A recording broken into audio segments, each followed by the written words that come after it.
ลี่ยนมันจะเสียเวลาเสียโอกาสเราต้องใช้ชีวิตอยู่กับปัจจุบันอยู่อย่างมีความสุขกันเนาะนี่ไอ้จะมาหาจะมาเล่ากับผมนั่นแหละเป็นคำชีวิตจริงก็คือละครเรื่องยาวที่เราพอมีโอกาสที่จะได้อ่านได้เขียนแต่นิ้วของเรานิ้วของคนเรายังยาวบ่เท่ากัน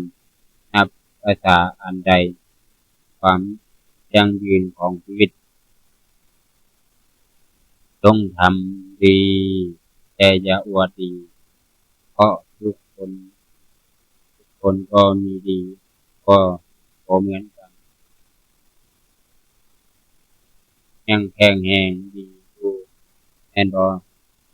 กำลังใจของเจ้าถ้าคำตอบดีบ่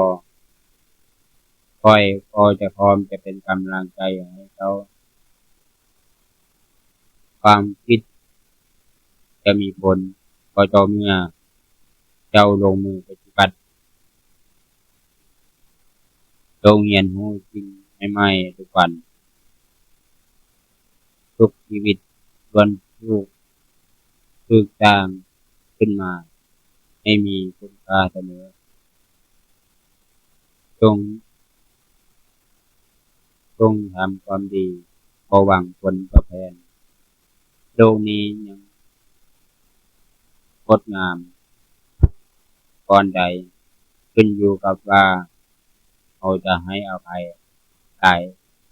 ใครก็ใครแค่ใดแต่คิดพวกทุกเรื่องหรือบ่เขาจะทำอันใดก็ให้มีนึกถึงคำว่าการให้ใจแด่บ่แม่นเอาแต่ว่าเราจะได้อันใดตอบแทนถ้าให้เจ้าบ่ลองก้าวเจ้าจะบ่มีวันรู้เลยว่าวันข้างหน้าจะเป็นอย่างไรปัญหาเป็นครูบ่แม่นอุปสรรค